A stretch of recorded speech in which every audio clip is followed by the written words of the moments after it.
Hello, our dear viewers. Welcome once again to our online fertility awareness program.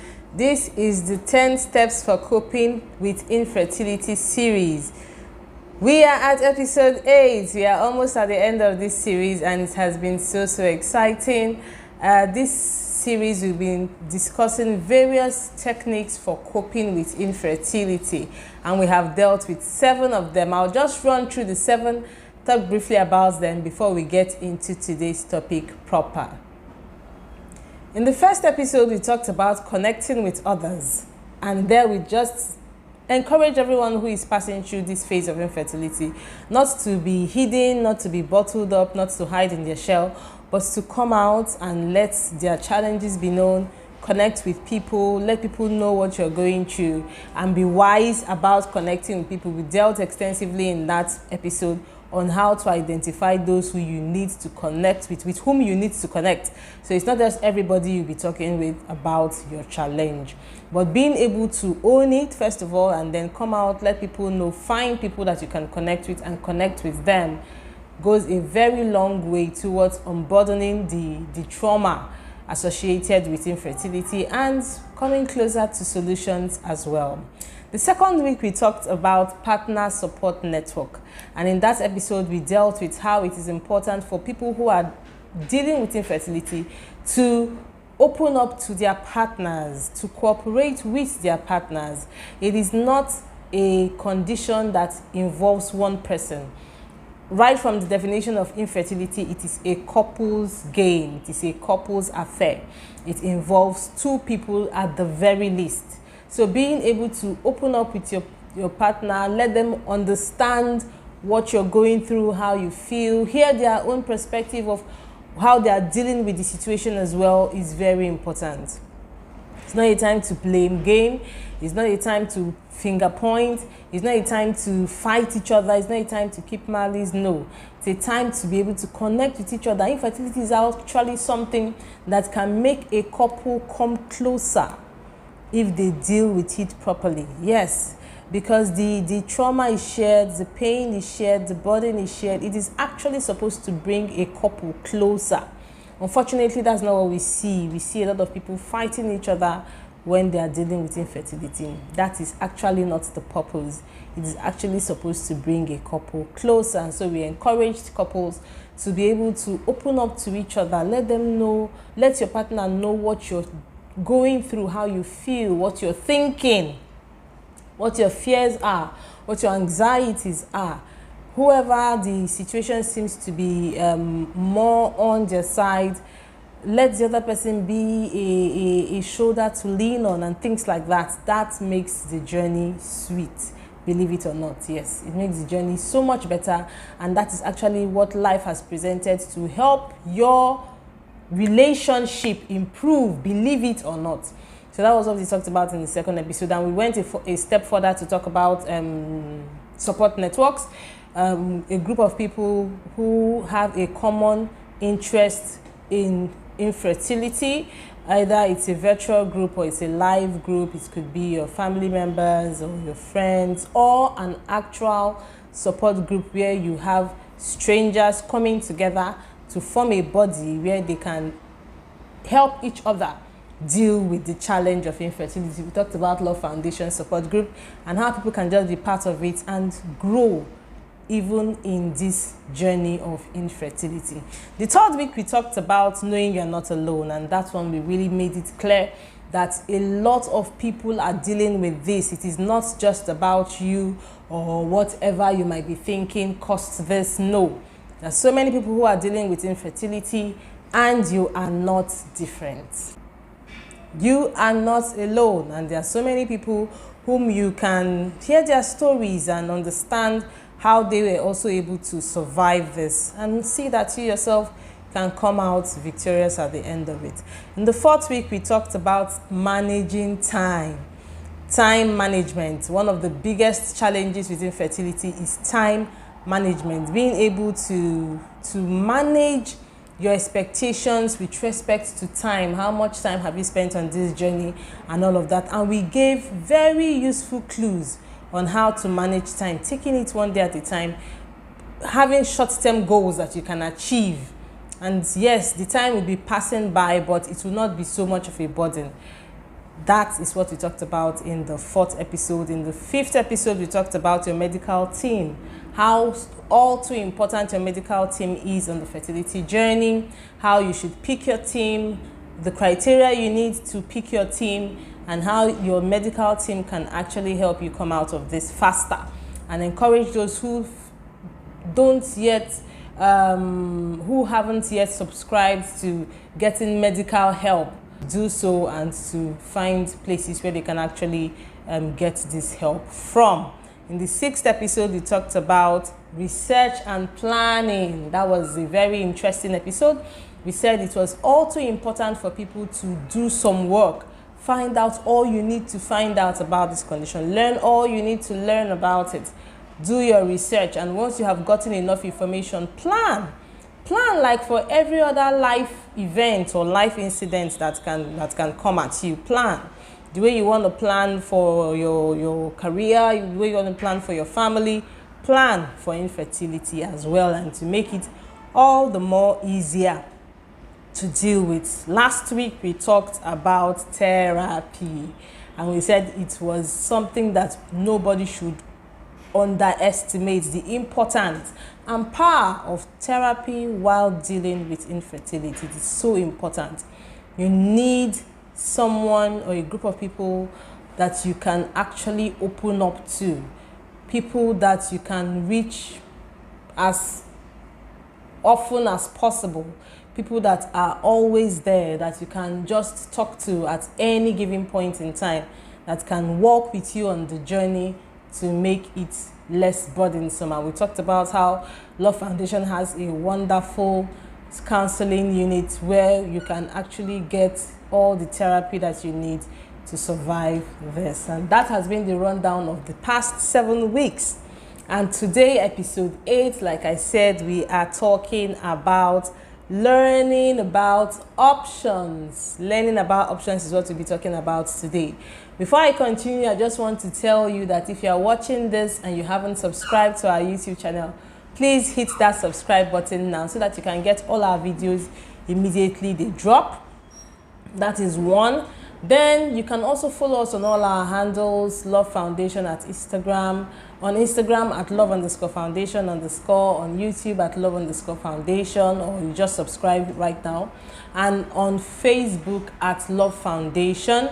In the body of the text following this video, you will find the link to our virtual support group, which you can join at no cost and get tips, help, encouragement, and a community you can belong to while you continue on this fertility journey.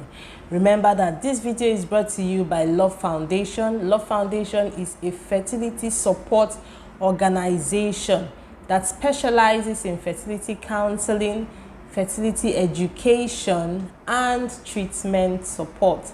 While you are watching this, I want to encourage all of you to stay glued on all our pages, because very soon we will be launching the 2nd edition of our treatment support grant. That's by the grace of God will be happening before the end of this year. We are already in September, so stay glued to all our pages so that you can get the information once it drops.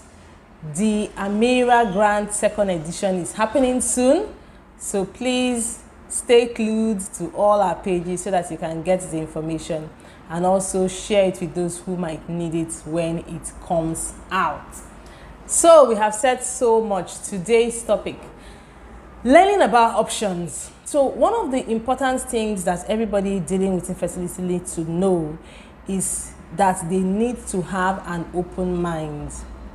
You need to have an open mind on this journey, because infertility is a journey which, when you start, 1, you do not know when the journey is going to end.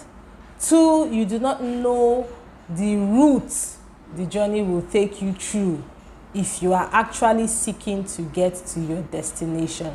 And the destination on this path is parenthood. So when we are talking about options, we are saying, what options do you have to become a parent? That is what we mean. And if the journey is infertility, you must ask that question. It is a question that you need to ask to be able to unburden yourself from the big pressure that comes with fertility challenges. So ask yourself, what are the means of becoming a parent? The one we all know is the husband meets wife at intercourse, and pregnancy happens and delivery happens and they are parents. That's what happens in most cases. But where infertility is involved, that straightforward route might not be what obtains. It can happen. So infertility is just a delay, yes, but you must be open to what options there are. If the cause of the delay is identified and treatment is possible, then fine, thank God, treatment is carried out and probably problem is resolved, pregnancy happens, bless God, that is fine. If the condition shows that treatment will not help problem, then you have to think about what other options like artificial reproductive therapy, where you have your IVF, you have your IUI, you have your donor party cycle, and all of that. That is an option. If IVF is not even possible for the couple directly, there is the option of surrogacy, where somebody can actually help the couple to undergo the process of pregnancy and they still become parents. Their gametes can be used, the woman's egg can be used, the man's sperm cells can be used, and it will be their child biologically to carry their DNA. It's just that the woman might not be the one to carry the pregnancy. That is an option. What are all the things involved in surrogacy? These are the things you need to learn. So IVF is possible, good. Treatment leading to pregnancy is possible, good. IUI is possible, good. These ones are not possible. IVF and IUI and treatment is not going to solve the problem, but surrogacy can, good. What do you need to know about it? You learn all of that, okay? And even surrogacy doesn't seem to be working. What other options are there? Oh, adoption is an option, fine. So it is important to have this open mind when walking on the road of infertility, so that you can learn of all the possible options. These are the things that should constitute the discussion that a couple should be having while they are on their journey. The journey of infertility is not a time where couples should be, like I have said before, fighting each other, quarreling, keeping malice and all of that. You should learn about what options are available. I give this analogy. You are traveling to Abuja from Lagos, okay? If you have your own vehicle and you can afford to fuel it in this time, it becomes a straightforward journey, right? You just go to a fuel station, fill up the tank, and then back on your journey, and within hours you'll be in Abuja. But if you don't have a vehicle, or in this our time now, you have a vehicle which you cannot afford to fill the tank, you will now look at the possibility of using a bus, or if you think that you can afford it, maybe decide that you don't even want the stress of being on the road, you can now book a flight. Those are options that can take you to Abuja. Or is there train service going to Abuja? You find out the possibility of that. You don't have option of train. There's no water going to Abuja, so there's no boat option going to Abuja. So what am I saying? What I'm saying is that a couple should be able to sit down and have this conversation. What can we do? We want to be parents. That is an agreement. This is established fact. We both want to be parents. How can we become parents? What is stopping us from becoming parents? So it kind of is linked a bit to your researching and to your planning.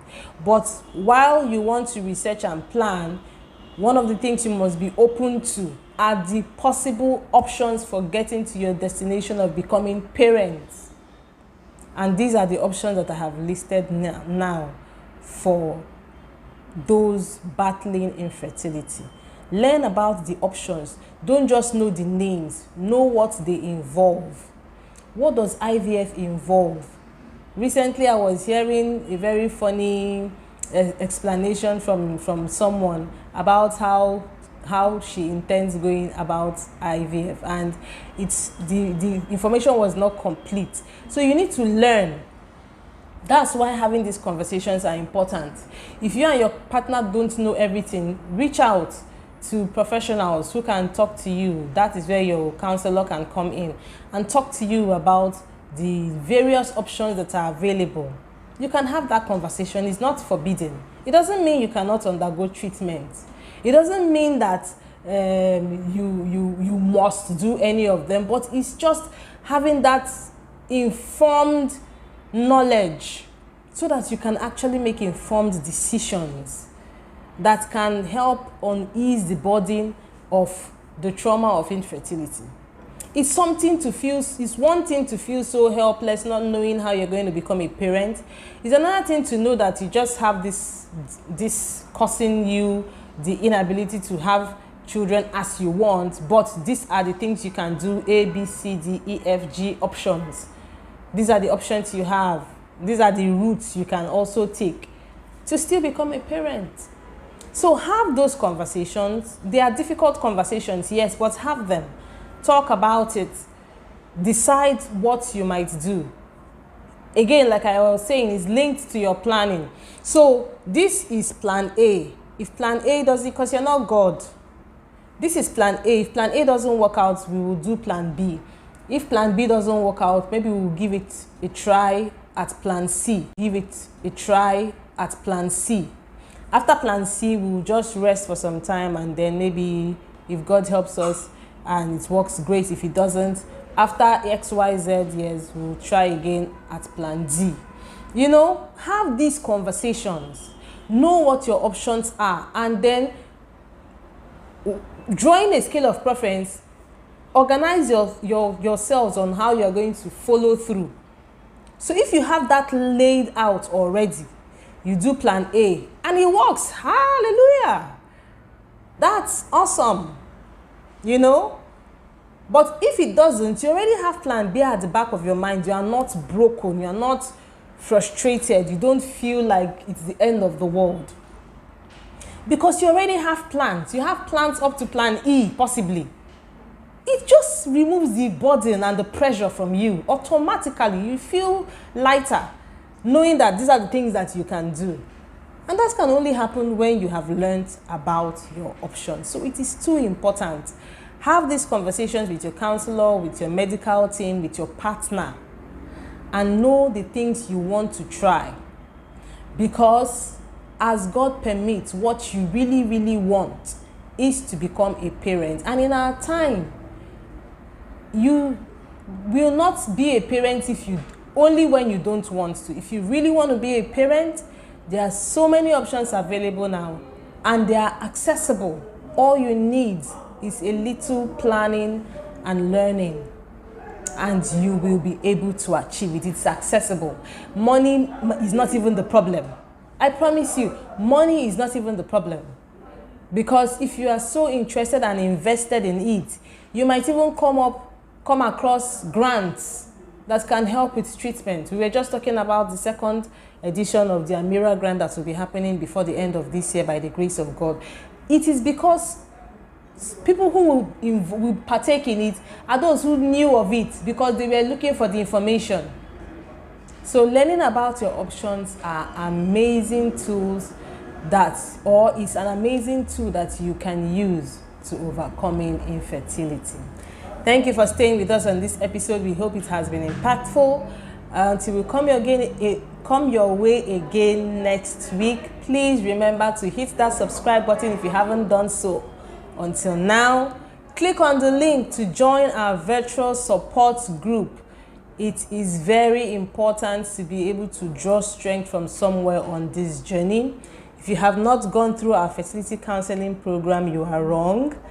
Contact us to know how you can go about that and be well equipped for this journey. Until we come your way again next week, like I said, Continue to learn and learn to teach others. Stay blessed.